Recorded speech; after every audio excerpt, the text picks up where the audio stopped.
Okay, so here is the PDF document. It's available for you to download. You can follow that along. You can yeah, back on Helium. Actually, when you on YouTube, when you press the ×2 speed or ×1.5 speed, it adjusts the tone of the voice that it doesn't make you talk like a mouse. Technology, eh? Yeah, so you can have that, and we're going to start this lesson here. All right, here. Telephony, we're going to discuss telephony, USOC, POTS, and 25-pair color code. Today, we're going to cover the first 3 topics, and we're going to continue with the second part this week with the 25-pair color code. Some of us already who've conducted the labs, or you have the labs available for you to download, you know the first 4 colors of the 25-pair color code. And what is it? It's blue, orange, green, brown. These are the first colors, first designation colors of every group. And which group do we know? We know the white group. All right, so we know the white blue, white orange, white green, white brown, 4 colors. Then there's a 5th one, that's slate, and slate stands for gray. Right, so blue, orange, green, brown, slate. These are the first designations but we're going to talk about the 25-pair color code during the second part. All right, so first slide. You just saw that animated video about Mr. Bell. Just a little summary here. What do we have? He invented the telephone system, or telephone system, I see. He invented the telephone when he was 29 years old. His first words spoken on the telephone was, "Watson, come here, I want to see you," and it was done in March 1876. Here's the little thing, interesting thing. He refused to keep a telephone in his office because in his view, a telephone was a distraction. Isn't that funny, right? What do I have in my hand right now, right? Okay. So what inspired him to invent this contraption, as I call it? He was working with the deaf. Right? So speech pathology was of his interest since the early age of his life. And I included a little tiny link here if you want to see some of his biography right there. Right? It's fascinating stuff. Okay. Next slide. All right. The first telephone looked like this. Actually, the first telephone looked like this. The one that's called Centennial Transmitter. And if you have a chance to go to the Telephone Museum or Telecommunications Museum in Brantford, which is about, I don't know, like an hour and 15 minutes away from here, I would encourage you to do so. It is a fascinating stuff. Centennial Transmitter, what does it do? Well, it converts something into something else. So what type of a device would that be? Would you classify as what? Well, it would be a transducer, right? It would convert voice into sound waves into electrical signals. Later on, this device has evolved into something like this. What this was, it consisted of microphone and an earpiece. You would speak loudly into this microphone piece here, and then you would put that against your ear so you can hear what somebody else is talking on the other, or you can hear somebody else talking on the other side. So talk and listen, or telephone, right? Inventing telephone was such a big deal, because just think about it. Sometimes we get a little bit of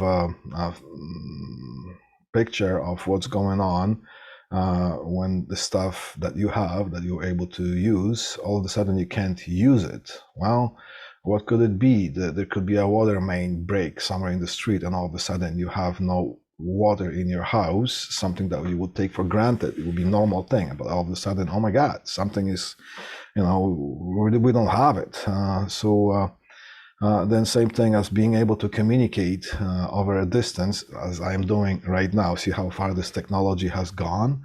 Well, before, if you wanted to communicate with somebody, you would write a letter and you would throw it in the mailbox or take it to the post office, and that piece of paper would be physically delivered to whatever the destination, and you would take a few days to do that.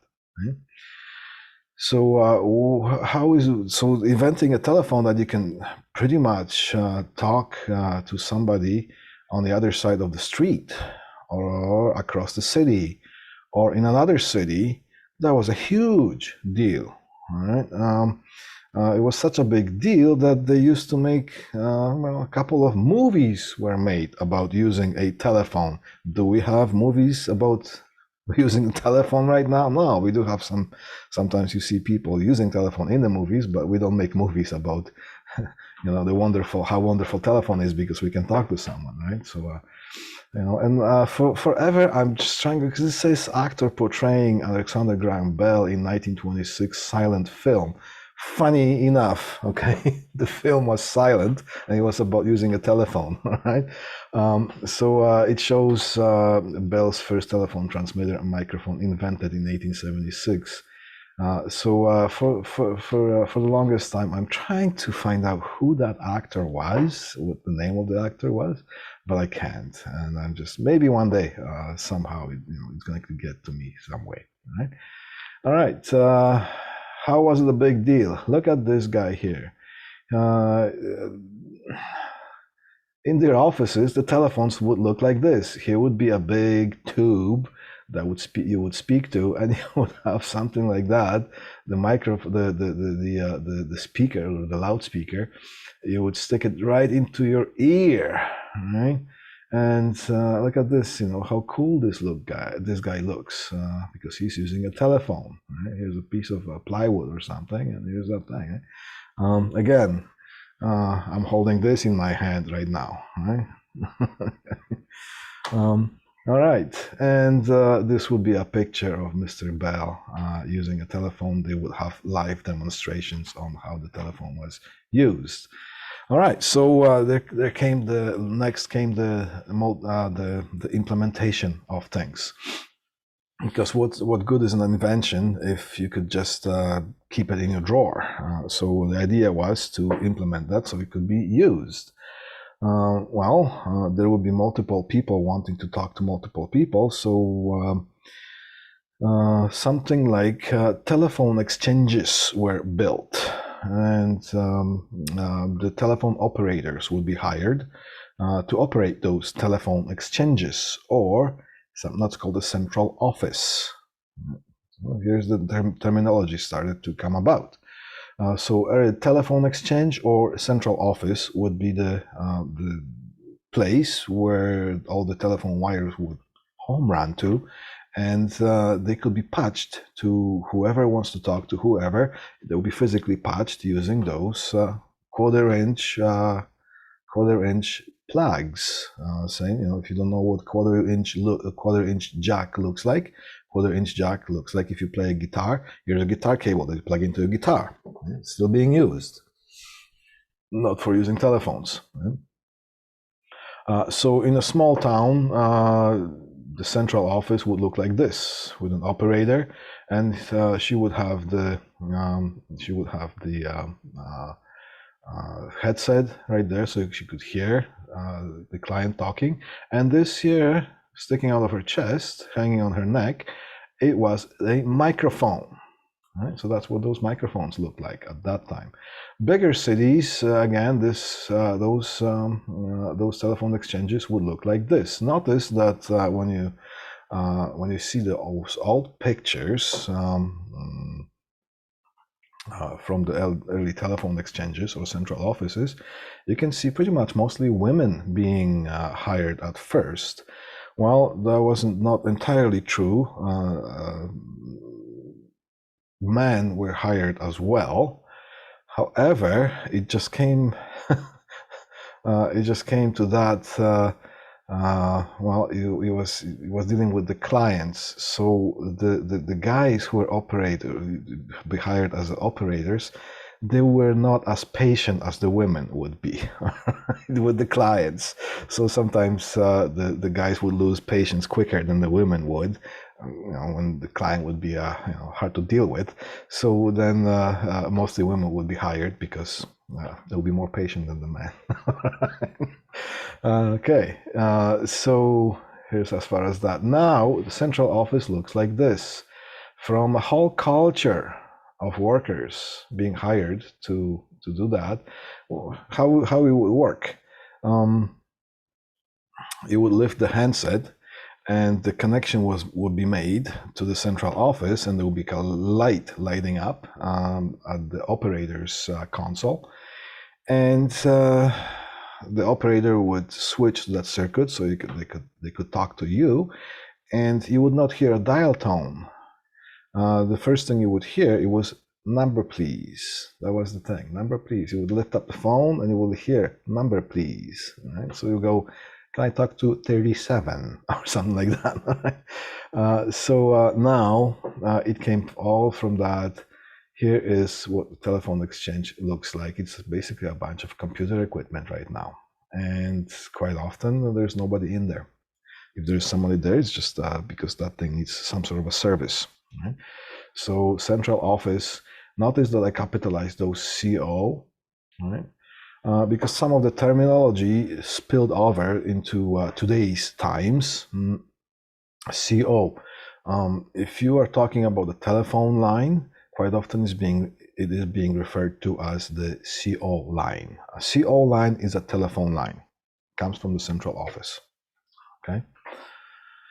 Right, let's take care of some of the tech stuff. I'm sure you have studied some of the electrical machines already. I'm not sure who was your professor. However, is it that you're studying maybe this term right now? Well, what do we have here? We have a coil or inductor wound up around metal core in order to conduct the magnetic field better. So the very first kind of a microphone and receiver at the same time, you could probably still buy in some antique stores or something, some of the old telephones maybe. And if you take the microphone out from there and you connect it with the wires just from the microphone to a microphone, the vibrations, the air vibrations, would make the coil or the membrane vibrate enough that it would actually induce electricity in those wires without any power being applied to. Now, of course, you would have to speak very loudly, and you would hear the voice on the other end quite distorted and quite quietly, right? But that's the whole idea. When you apply electricity, you just power it up with the DC voltage, then you get a little bit of a boost. You don't have to scream so loudly into the microphone, or for example here to the microphone. That electrical power that is being applied to it helps the electric current to reproduce the sound that you're going to carry. Notice that there's a battery, and I'm going to point two things to you. One thing is that the battery exists. So when the battery exists, here's a terminology used in the telephone industry service. You can say that you're going to maybe say or hear someone saying that there is no dial tone, but the battery is present. Right? No dial tone, but battery present. What does that mean? Well, you can still know that there is a voltage across these two, this pair, Because when it comes to telecommunications and telephony and data as well, we don't talk about conductors, we don't talk about single wires, we talk about pairs, because in order to make a communication from one side to the other, you use a pair of wires. So it just so happens that it's stuck, the lingo, the tech lingo is stuck with us, that we're using pairs, right? So where was I? Here's the microphone. Okay, yeah, battery present. So you could have, because one telephone line, one CO line consists of one pair. One pair gives you a CO line. Battery present, no dial tone. Well, now when you pick up the telephone, the traditional telephone, some of them still exist, you hear a dial tone. That means that the connection has been made. But sometimes something happens in the circuitry at the central office that the dial tone disappears, but the battery is still present. That means there is a voltage between those two conductors in a pair. And if it's an idle state, it's about 48 volts DC. Speaking of telephones, all right? Here's one ringing right now. And there's no one in the office, so I'm just going to wait for that thing to stop ringing so I can continue.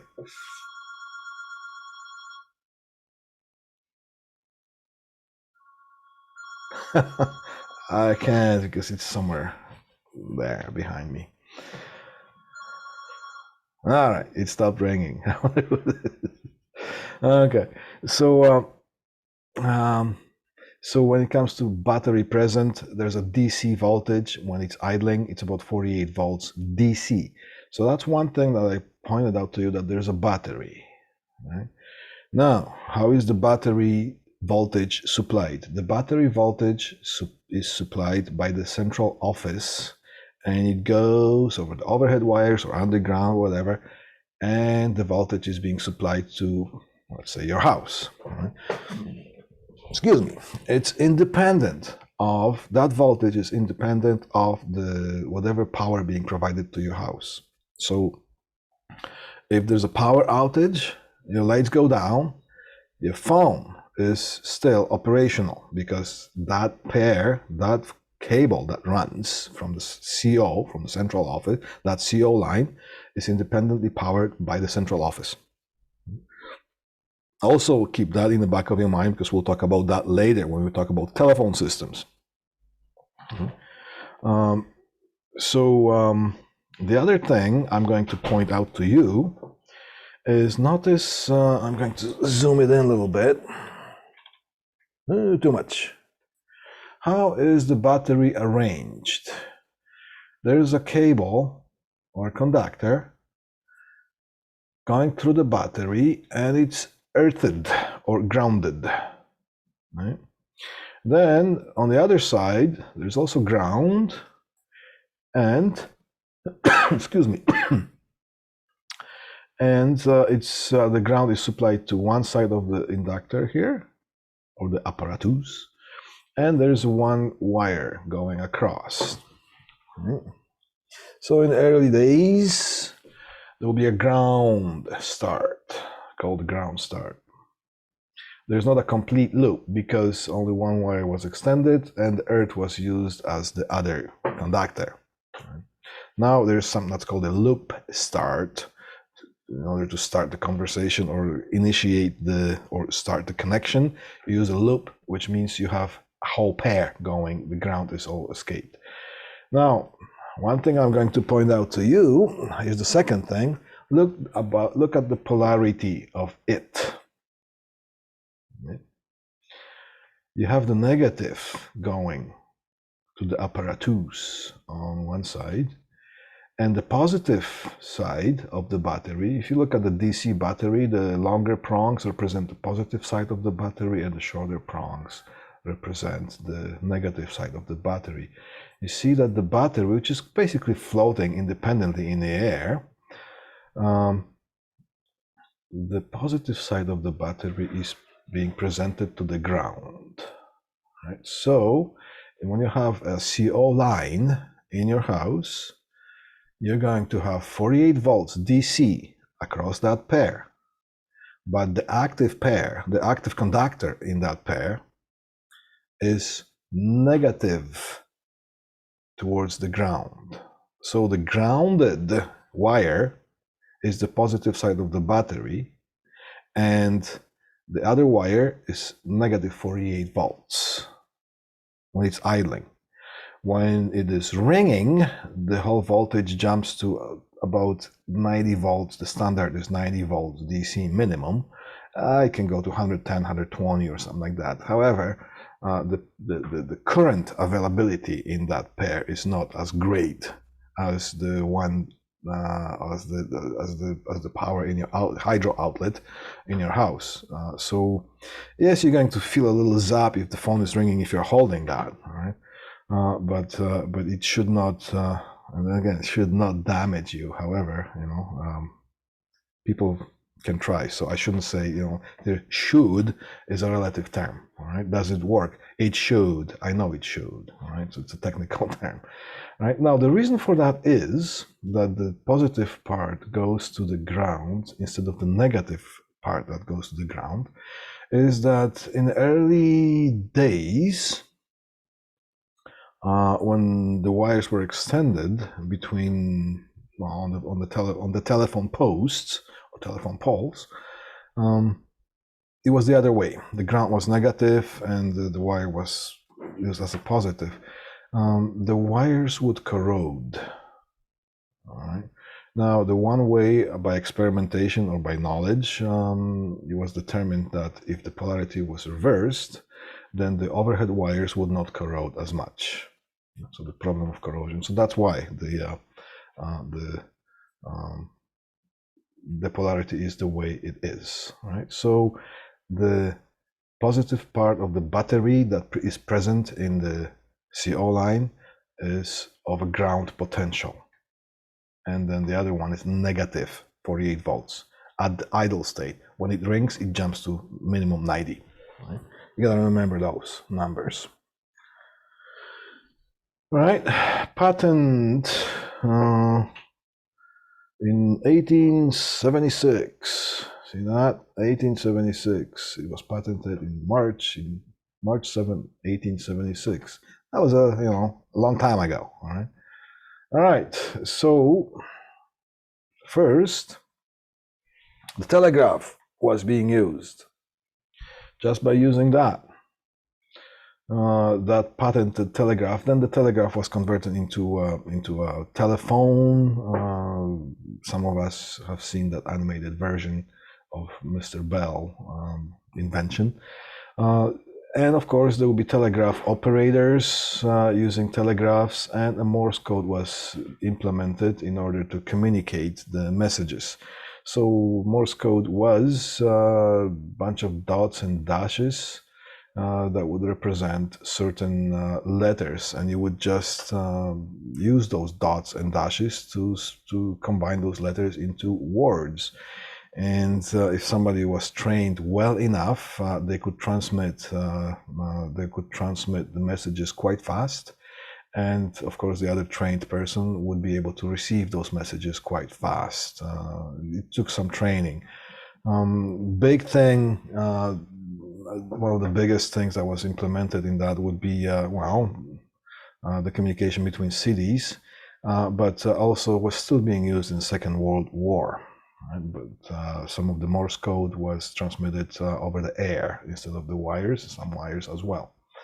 Right now, Morse code was officially taken off the official communications ways sometime, and you know what, I forgot what year, but it was sometime around 1993 or something like that. Right? So the Morse code is not being used anymore as far as official communications. You can still hear Morse code used by something that's called amateur radio enthusiasts. All right, so some people still like to use it as a hobby and transmit those Morse code messages and receive and play with that, or something that's called short waves. So be the amateur shortwave enthusiasts, right? And it's still going strong, not as strong as in 70s and 80s, but it's still, there's a bit of a culture going on there. Some of the shortwave or amateur radio enthusiasts, they use voice, and sometimes they transmit and receive the Morse code and so on. All right. One of the biggest thing was the SOS, 3 dots and 3 dashes. All right. Where's the S? S is 3 dots and O is 3 dashes. So that will be the SOS. So right now, even the SOS signals that will be used by, I don't know, lost ships in the sea, in trouble, or whatnot, even the SOS is not officially being used. This is just a little history of how things were working, right? Now, telegraph lines. Oops, come on. Too much. The mouse is, there we go. Oh, my mouse is just going. I was turning the wheel too fast on the mouse. The telegraph lines would look like this, all right? They would just go along some of the roads, and quite often you can still, if you drive the countryside road, you can still see some of the old telegraph posts with the wires pretty much broken down and hanging down. It's a bit of a nostalgic patina, if you can, intellectual patina there, right? So you can still see it's a nice thing for photographers. Right? You can still see some of that quite often around along the side of the railroads. And when you download this presentation here, there's a bit of a romantic element when it comes to telecommunications, other things as well. Maybe there's some fascination going on about anything. But if you remember the group called Dire Straits, I included a link that if you click on that, you're going to hear the very, very nostalgic tune, one of the biggest tunes made by Dire Straits, and it was called the Telegraph Road. All right. So when you feel nostalgic, some rainy day, put that song on. It's going to make you even more depressed. Not depressed, but nostalgic. All right. So let's keep going here. Tip and ring. Right? When it comes to the CO lines, we're talking about tip and ring. We're not talking about the positive and negative, or plus and minus, or one side and the other. Quite often we're going to say tip and ring. Tip and ring comes from those 1/4-inch jacks that were being used to patch those telephone conversations in the early COs, or central offices, or telephone exchanges. And they were being used with those tip and ring or 1/4-inch jacks. 1/4-inch, this one here is 1/4-inch jack, tip, ring, and sleeve. Okay. And that's also sometimes referred to as a stereo jack, because the mono jack would be just having tip and ring. That sleeve would be combined with the ring. There will be no break here. So here's a metal part connected to one of the connectors here. Here's a metal part connected to one of the connectors here. And here's a metal part connected to one of the connectors here internally. So you could have 3 conductors going into this jack, tip, ring, and sleeve. Also sometimes known as I said, stereo jack, or you can say balanced jack. And I already explained what balanced signal is to you already. When we were talking about the microphones, right? When it comes to telephone, just a tip and ring are being used. The sleeve doesn't exist. Basically, it's one continuous piece of metal. So only have one conductor and another conductor. Now the tip and there it is. All right. So how things are being solved when it comes to voltages. Look at this very carefully. All right.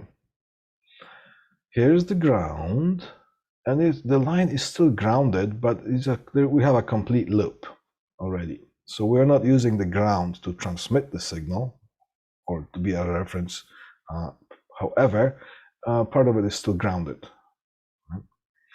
So the ground, see, is the green wire in the old coloring code. If you take apart an old telephone jack in somebody's house, your house or somebody's house, you're going to see the red and green and black and yellow conductors, but red and green or green and red. Look at this, and I just pay close attention to this. The tip, which is this part of the jack that was used. Now, these jacks are not being used anymore, but the terminology has stayed. So here's the tip, and it's the positive side of this whole circuit. However, it is equal to the potential that the ground has. So the positive is grounded. The other part is the more negative one, which is the ring. If you plug in your guitar, if you have a guitar chord, you're going to have tip and ring. Yes, this ring is going to be negative and tip is going to be positive. Same as here, look, tip is positive and ring is negative. Okay. However, the tip is, even though it's more positive than the ring, it is grounded. And during the idle state, when the telephone line idles, you're going to read something like 48 volts DC.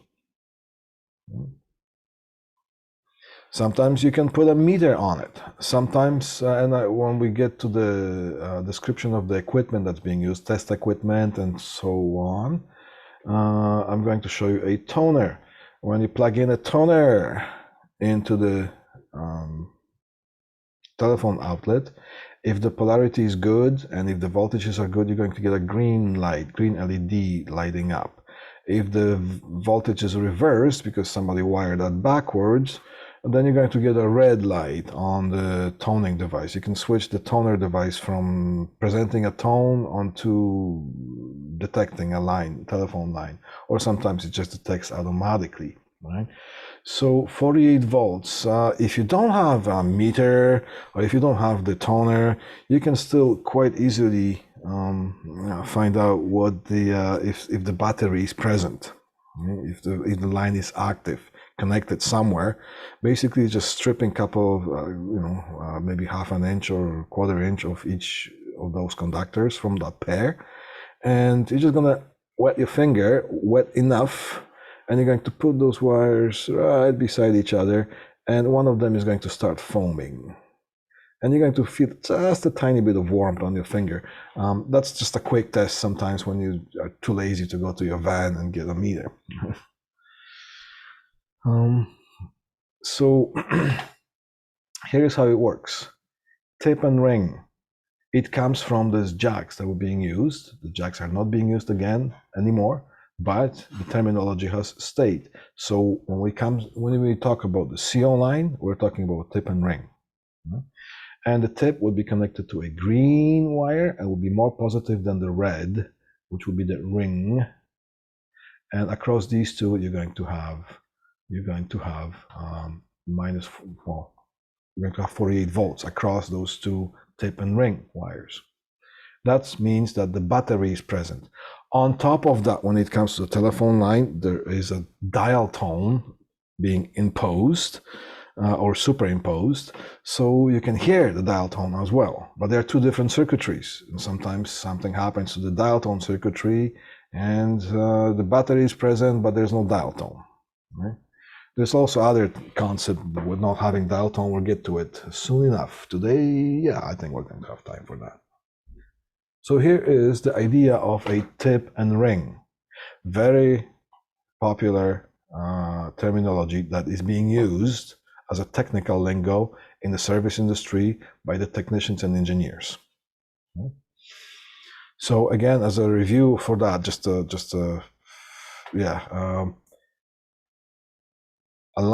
one telephone line gives you one circuit for the traditional telephone, and it's type of the telephone line is called POTS, P-O-T-S, plain old telephone service, POTS. That's what it's called. And each line consists of two conductors combined into a pair. So we're talking about the CO line, central office line. Each line is assigned to one pair. And each pair, each CO line has a tip and ring. And they're arranged in such a way. In the old wires, you're going to have red and green. In the new ways, you're going to have a solid and stripe. Right? And we're going to see how this thing goes. All right. So we come to the terminology or the abbreviation or the acronym that's called USOC. USOC stands for, thank you. USOC stands for Universal Service Ordering Code. Now, when it comes to wiring jacks, telephone or data jacks, you can wire them in the POTS configuration according to the USOC, or you can wire them as data, and the standard that applies to it is T568, which we already have. We're using it as we conduct the labs right now, right? And we'll talk about how those two types of wirings are different. And because in the earlier days of telephony, there would be there would be companies upon companies that would be servicing the telephone lines. And some of the companies would come up with their own connectors, with their own connections. Everything would have to work the same, but they would use different, they would use their own connector types and so on. And after a while, it became such a mess that some things would have to be standardized because it was being implemented in such a wide way. All right, so you're going to also hear the terminology. Here's the RJ jack, registered jack. Right? RJ stands for registered jack, and those RJ jacks are also designated such as RJ11, RJ12, RJ14, RJ45. These are just the numbers that are being assigned to certain type of jacks. It doesn't mean that RJ45 has more something than RJ11. It's just a designation. It had to be registered as something, so they assign a number 45, right? Or RJ11 or RJ12. This one here looks like that's what RJ11 looks like. Right? Notice that it has some prongs, just like the telephone jack looks like. How many prongs do we see in this jack? Active prongs, that the metal prongs are there. 1, 2, and 3, and 4. How are they arranged? Pair 1 is always the one in the middle when it comes to USOC configuration or POTS configuration. And then pair number 2 just goes outwards. So pair number 1 is here, 2 middle prongs. Pair number 2 goes outwards. If there were pair number 3, it would have those 2 prongs. And the difference between RJ11 and RJ12 is that RJ12 would have 1, 2, 3, 4, 5, 6 prongs, active prongs. RJ11 looks just like RJ12, except RJ11 just uses, it's capable of 2 pairs. If it's just a one single line CO, then just the 2 middle prongs are being used. That's always pair 1. That also comes with the data. The 2 middle prongs is pair 1, always. Yeah. Pair number 2 is the one that goes outside of pair number 1, also with data. Things are different when we go pair number 3 and pair 4. Right? But when it comes to USOC configuration, that's how things are being wired. Now let's see here. Here is how we count the pins in the jack from left to right. 1, 2, 3, 4, 5, 6 pins, but the pairs are different. All right, remember this is a 3-pair jack, and remember we use blue, orange, green, brown, slate. this only implements 3 pairs of the 25 pair color code. Right? Blue, pair 1. Orange goes just outside of, it just moves outwards. And green moves more outwards. So this jack is capable of 3 pairs. You can have 3 telephone lines running on this jack. Now, this is the new color code configuration, right? And if we go there, remember, see that there's solid blue and striped blue, right? The solid blue in this case has longer blue stripes than the striped one, right? This is how we count the pairs here. Remember the red and green, and it goes tip and ring. Right? Remember, the tip is more positive than the ring.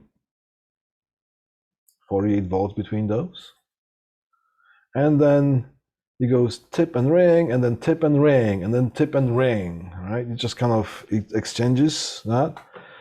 So red and green, black and yellow. Oh my God, my mouse is funny today. Where are we here? There we go.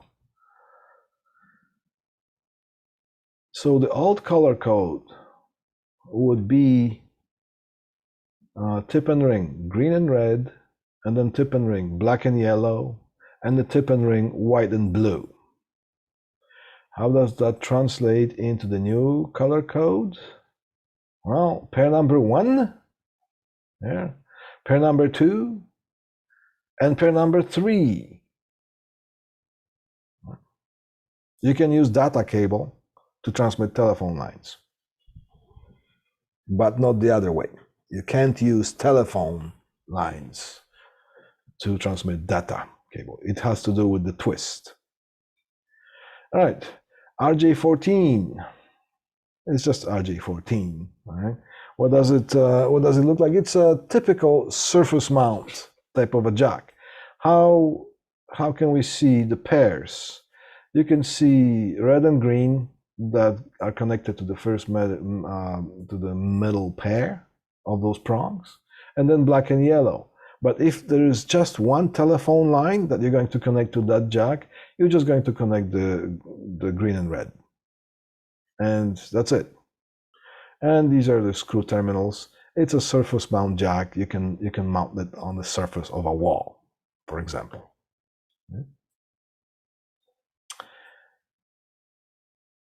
Can you name other jack packages other than surface mount? Well, the other one would be wall mount. Another one would be modular. All right, and the modular is the one that we use for the data. Here is the same thing that we talked about. It's the same thing but presented in a different way. So when you're studying, just take a look at this. I'm not going to analyze it too much more because we already did. Data cable usually has, data cable will have 4 pairs: blue, orange, green, and brown. The brown, of course, is going to be not used when it comes to the RJ12 jack. And this is how they correspond as far as color goes to the old wiring. Quad wire, solid color, non-twisted wire.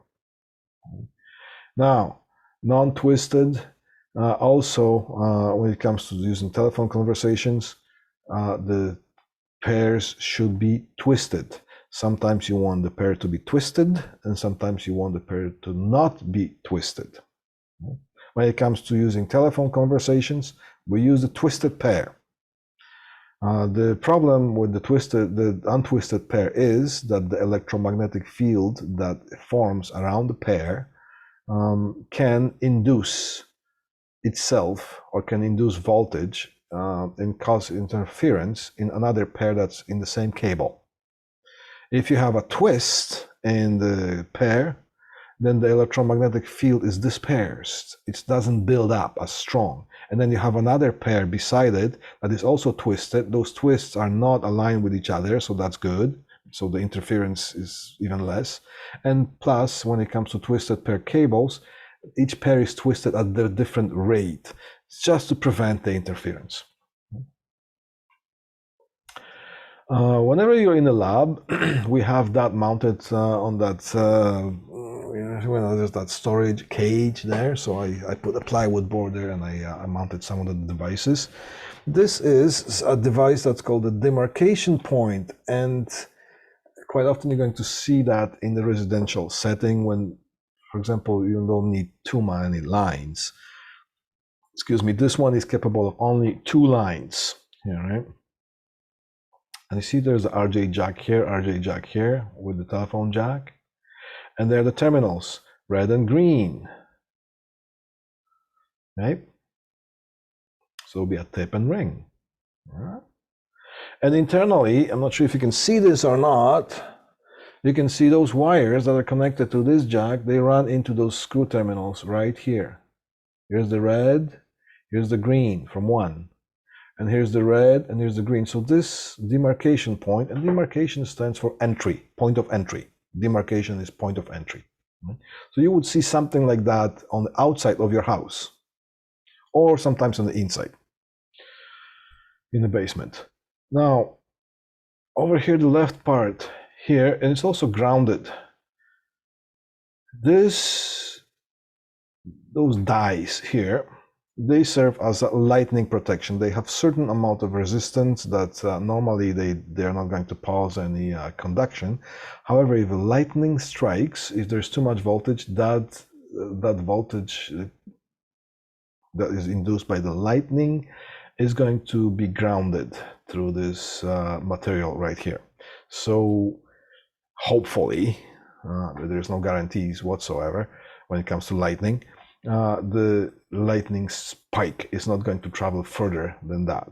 And every outside connection has to have some sort of a lightning protection. So if you see something like that, this part here is a lightning protection, and it has to be grounded, of course, in order to work. And Colton says, my guitar amp has a static feedback kind of a sound when it's on, but I am not playing it. Are there cables doing that, inducing voltage into each other? Well, your guitar amp has something that's called a preamp, and a preamp, the idea of having a preamplifier is to sense very small amount of signal and then preamplify it and present it to the bigger amplifier, so it can be amplified more. So because sometimes you're going to have interference in the air, and if things are not grounded properly, or just sometimes you're going to have, you will be close to a transformer or close to maybe some wires in the wall or whatnot, that preamplifier is going to pick it up. As soon as you ground things properly, things will tend to disappear as far as interference.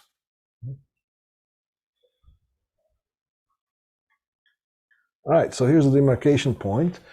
That's what the demarcation point looks like when it's pretty much installed in something that's called a demarcation room. And demarcation room, sometimes it's in the LAN room or in the electrical room. So if you're ever going to go for service, or servicing some building or something like that, you might ask for a demarc. Where's your demarc?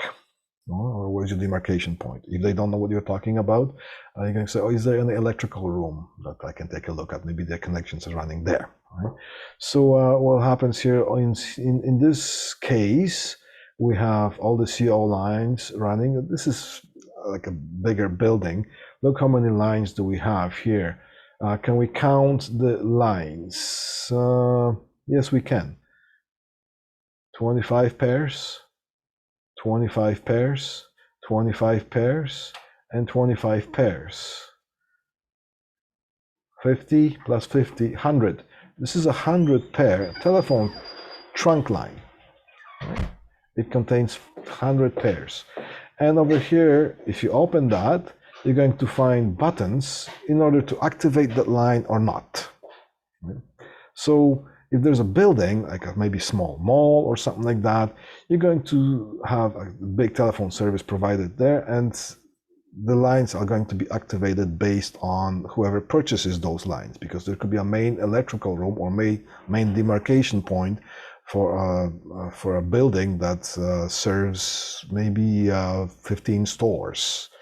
And each store are going to, some stores are going to purchase one line, some stores are going to purchase two lines, and so on. So when the service is being provided, usually they provide more lines than that are needed at the moment of the first initial installation here, right? All right. POTS filtering. If you have if you have another class to go to, you can, but I'm going to continue with this. I think we'll have maybe 5 more minutes to go, so maybe you are going to stretch the time. And if you have to go, then you'll be able to watch this as I post it, all right, later on. POTS filtering. What does POTS stands for? Plain old telephone service. Filtering. Why do we need to use filtering right now? Before we didn't have to use filters, but now we have to use filters. Here's the thing, related terminology: DSL, dry loop, or voice. All right, let's take a look at the first one, DSL. DSL stands for Digital Subscribers Line. That's the internet signal that is being provided to you over the telephone line. And before the internet was implemented to the houses or buildings, otherwise buildings, the DSL did not exist because the internet did not exist. The internet started being implemented sometime around 1990, 91. Well, of course, the idea of internet was way before that, but it was just not implemented for general public's use. So I remember times, dear children, I remember times that there was no internet. You needed some information, you would go to a library and hit the books. And there would be people, such people as librarians, and they will be educated in librarianism. Right? And they will be very helpful with doing some sort of research. They would know where to look for things. Now, librarians aren't real. Yes, they are still real, right? But since internet started appearing over the telephone lines, there was the idea of implementing the internet signal onto the same telephone line. So the one line would carry the voice or telephone service, and on top of that, there would be implemented a DSL signal. And if you didn't have any filtering going on, you would pick up the phone, you would talk to somebody else, and you would hear that just kind of like that signal there over. It would be very, very annoying. So there was a way of filtering it out. One way would be to before the telephone was plugged into the wall jack, this filter would be plugged in first, and then the telephone would be plugged into the filter. So this filter, this POTS filter, would filter out that DSL signal so you could have a comfortable conversation. If you have more than one telephone in your house, you would have to plug that filter with every telephone jack. Or you can use a DSL filter that would be centralized. You would have a telephone line coming into the demarcation point, and you would come into here that says the line. Now, this filter is quite nice because you could either strip those wires and use the screw terminals to connect that here, or if you had the jack, you could plug in from the other side. You have an option. Use this jack or that jack, the same thing. Over here, you would strip the wires and connect them, and over here, if you had a jack, you just plug it in. Same thing. You have the option. Now, that's where the line would come in. Then you could split the signal out. You could split the signal to a telephone, which would be stripped off the DSL line, and you would just connect that to the rest of the phones in the house or a building. And over here, you would have the same line, but it would be stripped of the voice or dial tone. it would go straight to the modem. Remember, modem stands for modulating and demodulating. And modem is the first thing that the internet signal hits before it goes to the rest of the house. So it would all happen in the kind of like a LAN, local area network room, LAN room, or communications room, or electrical room. Now, dry loop, okay? When it comes to connecting the line, so this will be input and this will be the two outputs. Telephone line containing all the signals coming in here. When it comes to the voice, you will have the voice signal coming out, which would be just like the telephone before the internet existed, without the DSL signal imposed onto it. And over here, where the modem is, there would be a signal, just a DSL signal. It stands for digital subscribers line, but no dial tone, because the modem doesn't care about the dial tone. It looks for the DSL signal. We sometimes called DSL modem. Unless it's a dial-up modem, then it's a different story. But we're talking about the DSL modems. And the signal is in the form of a dry loop. A dry loop is a telephone line that carries just the internet signal, just the DSL signal, but no dial tone. So what happens now is that a lot of times you're going to have just a dry loop service activated in your house, because now everybody has these cell phones. Everybody has a cell phone now. So people don't want to pay extra money to have the telephone in the house, because instead of having one telephone for everybody, now everybody has their own phone. You know, mom, dad, kids, everybody has their own phone now, right? Cell phone.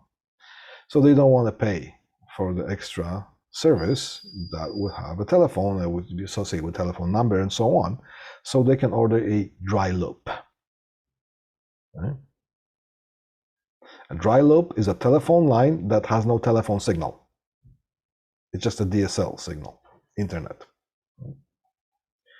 And the voice line would be here. So you could talk about DSL lines, voice lines, and just the telephone lines, right? That's contain DSL signal. Now, I want to tell you the difference, because you're going to hear the word loop. You're going to quite often see, right off the bat, before you go any further, I want you to know the difference between a dry loop and a hard loop. Okay, so let's talk about the dry loop just quickly here. This is what we have already talked about. A dry loop, it's a POTS line with only DSL signal, a telephone line with no voice or dial tone. It cannot be used as a telephone line, even though it's considered to be a telephone line, right? Or a CO line, central office line. Used when subscriber wishes to purchase internet only, but no telephone service over a regular telephone line. And it will be a telephone wall jack, and it would go to the POTS line, or you go straight into the modem.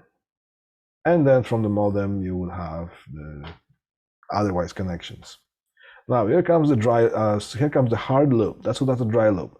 Here comes the hard loop. Okay, what is a hard loop? We're going to go into more details as we discuss the data lines, but I'm just kind of walking you into it step by step a little bit. So once, hopefully you'll remember this part, and it's going to be easier for you to retain the other information. Here is the data jack. Pins 1, 2, 3, 4, 5, 6, 7, 8. Pairs. Here's a pair 1. Here's a pair 2. Here's a pair 3, and here's a pair 4. This is what's called a B configuration, or it could be an A configuration. Right now, we'll talk about that too. When it comes to Cat5e, right, which is category 5 extended, Cat6 uses 4 pairs. Cat5e uses only 2 pairs, the orange and the green. which is transmit, which is receive. Okay, one is transmit, one is receive. Right? So the communication can go both ways. Which one is transmit, which one is receive, green or orange? Well, it depends on which side of the cable you're looking at.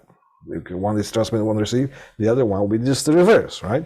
So sometimes for diagnostics purposes, you need to make up or have or purchase, or you can easily make yourself a hard loop.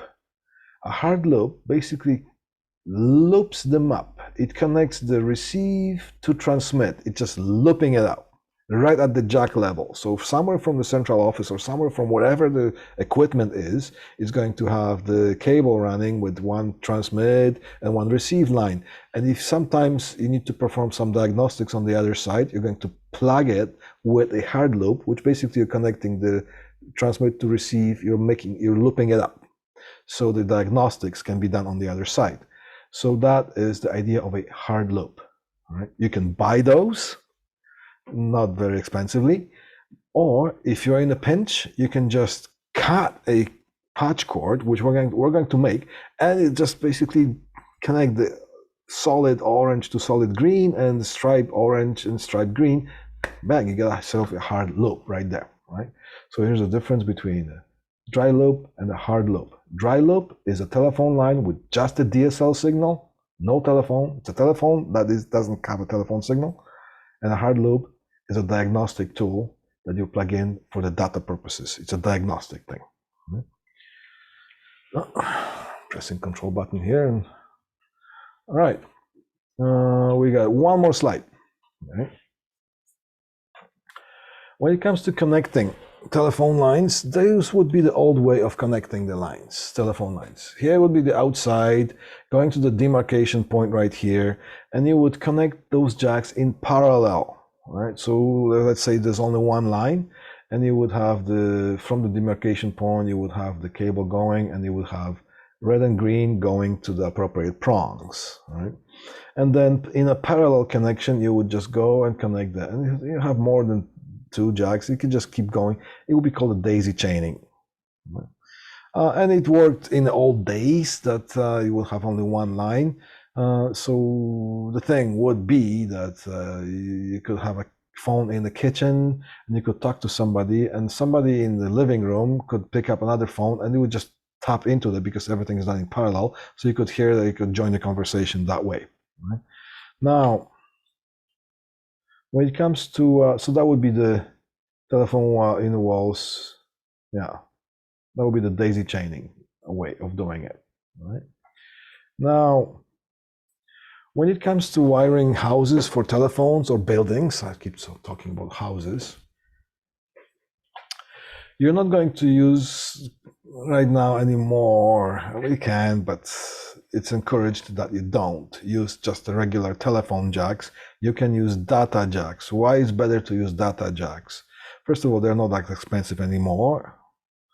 And second is that the registered jack configuration, physically how it's made, you can plug in a telephone cable into it, telephone jack into it, and it's just going to take it just fine. So it's encouraged that you use data lines to wire for telephones, because the data lines, if you need to, you can use them as data lines as well. But in this case, we're not connecting this in a daisy chain configuration from one to another. We are home running things to the demarcation point. So every jack has a designated wire going to the demarcation point, to the one spot. And from here, they could be configured in a daisy chain kind of configuration if you need to. They can be parallel together. They can be used as telephone jacks. Or if you want to use that as an Ethernet line, because the data line is already the Ethernet cable, Cat5e minimum these days, then you can use that jack as a telephone, as a computer jack, right? Ethernet jack. So right now, whenever things are being wired in the houses, even in the houses, run them home. Use the star topology. Remember, you run them. You do the home run and from there you have the option on configure, or the freedom of configuring the freedom is a big word these days.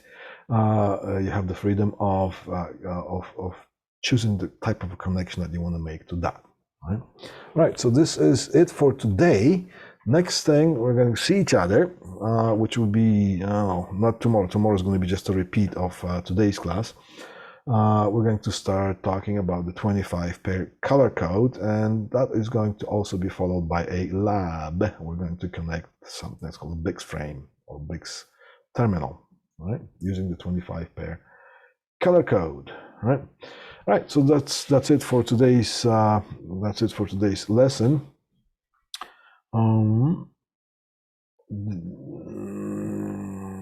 You're welcome. All right, cool. Let me just check one thing here. Check email, but you know what? I'm going to stop the recording now. Wrong mouse.